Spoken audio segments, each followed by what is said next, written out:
Muchos de nosotros hemos paseado por estas playas que tengo detrás tan maravillosas. En este momento yo me encuentro en la playa de La Barrosa, pero hablo de estas playas que tenemos no solamente en nuestra comarca de la Janda, sino desde Cádiz hasta Tarifa.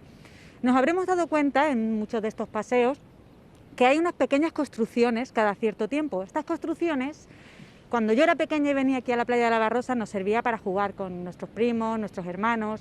Después ya en la adolescencia nos servían como puntos de referencia para quedadas, pero realmente nunca hemos sabido qué son estas construcciones que han sobrevivido como han podido a lo largo del tiempo.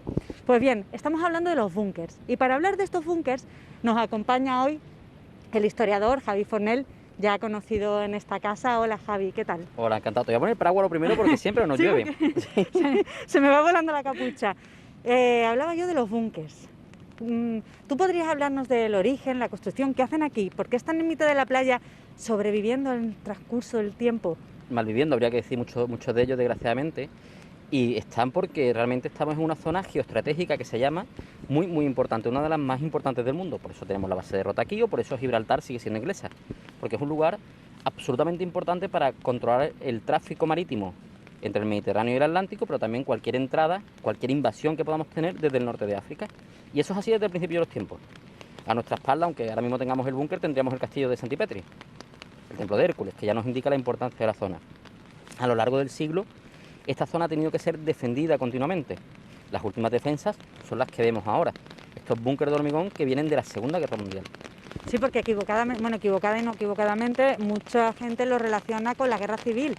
Pero hay que decir que no es así, que estamos hablando incluso de la época de Felipe II, me comentabas. Sí. No la construcción en sí, sino lo que es la defensa. Sí, realmente la defensa viene desde la Edad Media, empieza a plantearse la necesidad de defender toda la costa. Se va a realizar mediante torres almenadas, mediante torres defensivas, y con Felipe II se establece el primer plan de defensa de toda la costa. En ese plan se van a aprovechar los faros, y en esos faros se van a establecer en algunos de ellos cuarteles, no en todos, pero en algunos de ellos cuarteles. Y se van a aprovechar también, se van a empezar a crear algunas torres. No se termina el plan porque el plan no llega a acabarse, va pasando el tiempo y en época de Carlos III, es decir, estamos hablando ya del siglo XIX prácticamente, se va a realizar el último plan de ordenamiento de la defensa de la costa. La razón, Gibraltar. Desde 1704 Gibraltar es inglés. Sí. Oficialmente desde 1714, pero desde 1704 ya es inglés. Y no solo eso, sino que en 1805 se produce la batalla de Trafalgar, el fin de la Armada, y hay que defender la tierra. Y se crea el plan intentando establecer puntos más cercanos entre las torres que existían desde época de Felipe II. El plan no se lleva a cabo, pero va a ser la base que se va a utilizar en época de Franco, ya en la dictadura franquista, es decir, no en la guerra civil, sino posterior, para establecer los búnkeres que tenemos a día de hoy. Que el objetivo era, claro, defender cualquier entrada que pudiera venir desde África. Y ojo, cuando digo cualquier entrada, el enemigo no solo es el inglés, sino que también hay que protegerse de las ansias de expansión nazi. Y eso Franco lo tiene también claro. Y por eso crea la red de búnker, estas estructuras de hormigón, que es la más larga del mundo. Que siempre que pensamos en búnker, nos vamos al frente francés o al frente ruso. No, esta es mucho más larga, es más extensa, con mayor continuidad, con mayor cercanía entre un búnker y otro, y es único lo que tenemos aquí. Es absolutamente único. Sí, porque yo hablaba que los tenemos desde Cádiz hasta Tarifa, de hecho en Cortadura, en la playa de Camposoto, los vemos en mitad de la playa, en Conil hace un par de años en uno de los desprendimientos perdimos uno, pero ¿desde dónde hasta dónde llegan estos búnkers? Llegan realmente desde la zona de Málaga hasta prácticamente la zona de Huelva, que era la zona en la que había que defender porque se pensaba, realmente ya ocurrió en época musulmana, se pensaba que en época de invasión musulmana, en cualquiera de estos puntos podía desembarcar un enemigo. Y por eso se plantea solo en esta zona. Ya no tiene sentido hacerlo, hay algunos, pero ya no tiene sentido hacerlo en Almería o hacerlo donde está mucho más lejos de la costa y donde es más fácil defenderlo con una armada. Prácticamente el océano Atlántico Sería el estrecho, lo que sería el estrecho de Gibraltar, con un poquito de extensión, un poquito hacia la entrada del Mediterráneo, ya digo, llegando casi hasta Málaga, pero sin llegar a Málaga, y llegando hasta la zona de Huelva. Bueno, ¿para qué servían estos búnkers? ¿Quién había dentro o era para vivir? No, estos búnkers son puramente defensivos. De hecho, si nos fijamos en el búnker, si lo vemos desde la playa no vamos a ver salida y entrada de cañones, pero si nos fijamos desde el lateral sí que vamos a ver estas grandes planchas de hierro que esconden la salida tanto de una escopeta, una simple escopeta para defenderte si te están entrando, una ametralladora, si te están entrando por la playa, como la salida de los cañones, que ahora sí que esas sí las tenemos, aunque hay algunas las tenemos más cubiertas y más tapadas y más cerradas para evitar sobre todo que se meta la gente dentro y se produzcan actos de vandalismo, porque ya vemos desgraciadamente cómo están. Eran puramente defensivos, el objetivo era evitar que hubiera un desembarco en la playa.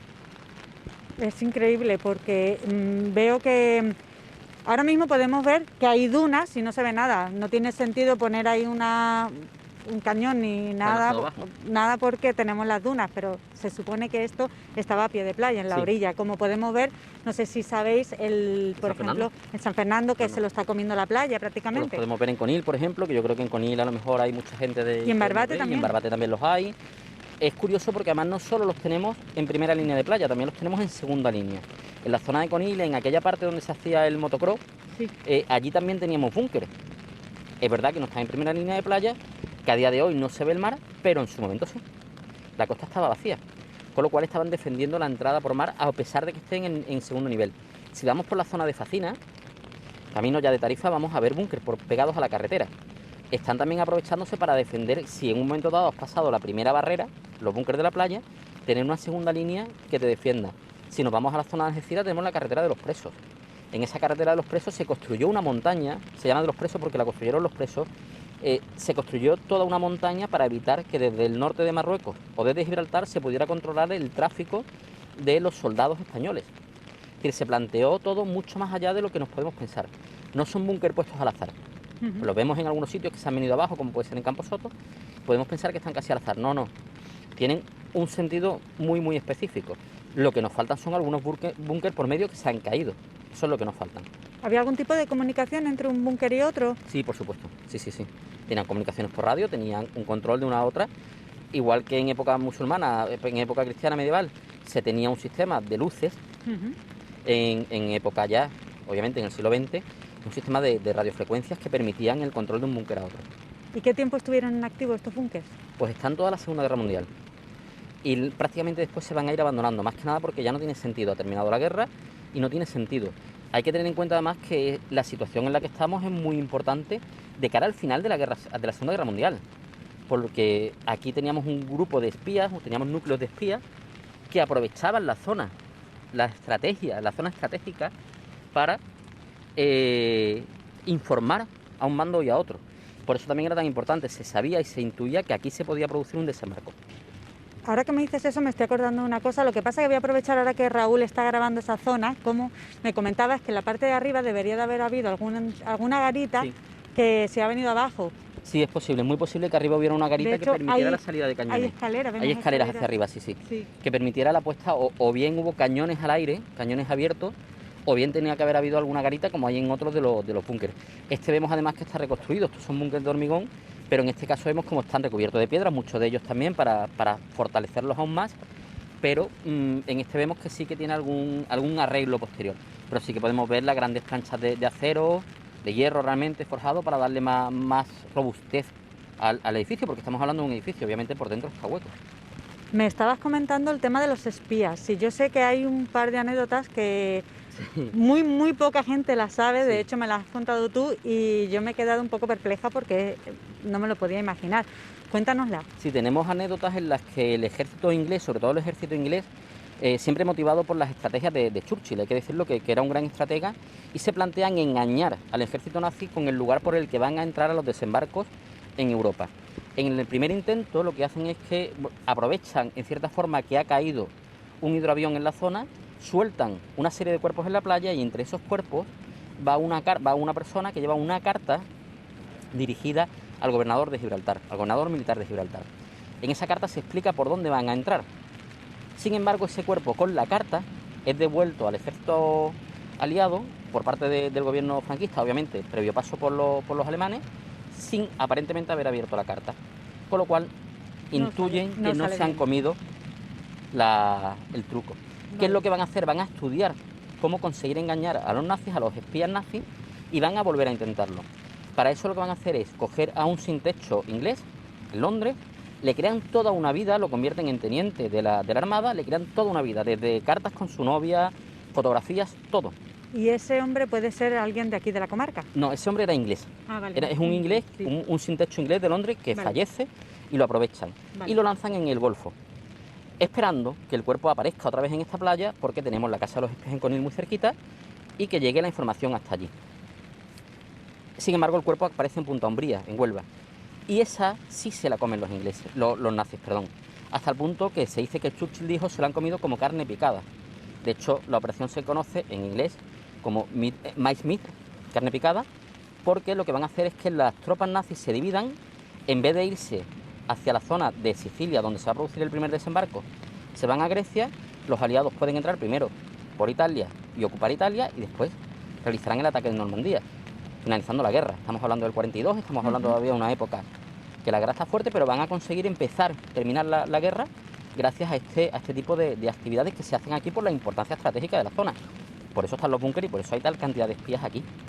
Que poca gente sabe que al desembarco de Normandía se le pudo engañar a los alemanes, porque en esta zona tuvo lugar ese engaño. Tuvo ese engaño, sí. Lo intentan 3 veces, ya digo. El segundo aparecen 10 cuerpos en la playa de la Barrosa y no se lo come el ejército nazi. Y el tercero, ya ese sí, y es cuando los alemanes se ven obligados a dividir sus tropas. Obviamente se masacra una gran parte de las tropas nazis y se favorece también el desembarco de Normandía en el norte. Bueno, vamos a volver al tema de los búnkeres. Sí. ¿Todos los búnkeres tienen por dentro la misma estructura, el mismo tamaño? No, los hay de varios tamaños. De hecho, el otro búnker que tenemos aquí en Chiclana, que está pues un poquito dirección hacia Conil, es más grande que este. Cada uno tiene sus estructuras y sus usos, pensando principalmente en que unos de ellos llevan una artillería más fuerte y los otros están pensados también por si se produce un desembarco en la playa, como es este caso. Ajá. Y van jugando un búnker grande, uno pequeño, uno grande, uno pequeño, hasta llegar a los de Cádiz, que son los más grandes de la zona. Con mucha diferencia, los de Cádiz son los más grandes. ¿Crees que haría falta, tú como guía turístico y que conoces también la zona y el personal, habría que ponerlos en valor? Sí, no hay duda. De hecho, hay mucha gente que viene a esta zona buscando estos búnkeres.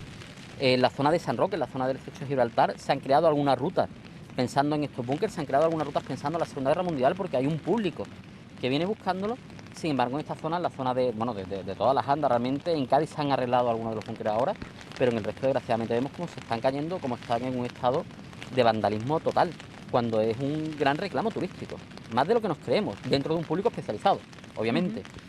Pero dentro de ese público especializado que va buscando la Segunda Guerra Mundial, de ese público que va buscando ese turismo bélico, aunque nos resulte un poquito extraño, existe un turismo histórico bélico, es un lugar de reclamo, es un lugar de cercanía, y más además estos que están tan bien conservados, porque pese a todo están bien conservados y están tan cerquitas de cualquier actividad, porque aquí puedes venir andando sin problema. Hay algunos búnkeres a los que es muy complicado llegar.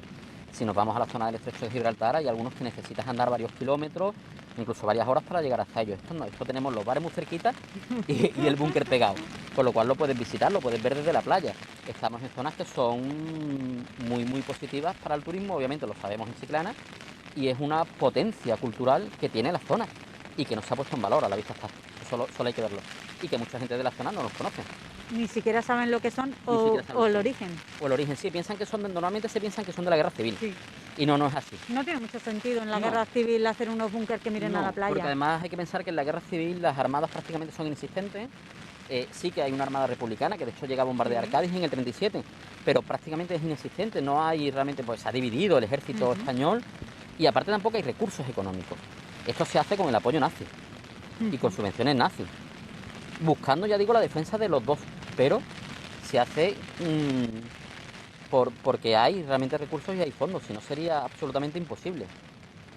Bueno, Javi, yo no sé si se nos queda algo en el tintero, porque el tiempo no nos acompaña y va a ser más breve de lo normal quizás el report. Sí, siempre nos llueve, esto es... Sí. Lo único quizás sería decir que la gente que está en la zona y que los conoce y que los ve, evitar y enseñar sobre todo a los más chicos, porque esto los que hacen este tipo de graffiti no son gente de 50 años para arriba, precisamente. Enseñarles la importancia y el valor histórico de lo que tenemos, y enseñarles, que nos mojamos, y enseñarles la importancia de nuestro patrimonio, porque es riqueza y es cultura. Pero sobre todo es riqueza. Y más en estos tiempos de pandemia, esto atrae turismo y por tanto atrae dinero. Y hay que pensarlo por ese lado y hay que protegerlo. Tiene un valor artístico, ¿eh? Pues nada, dicho queda, Javi, muchísimas gracias una vez más por poder contar contigo en esta casa. Y nada, nosotros nos vamos a despedir con las imágenes, bueno, pues de la playa, Si puede mi compañero, porque está lloviendo ya demasiado. Muchas gracias. Bueno, pues vamos a continuar.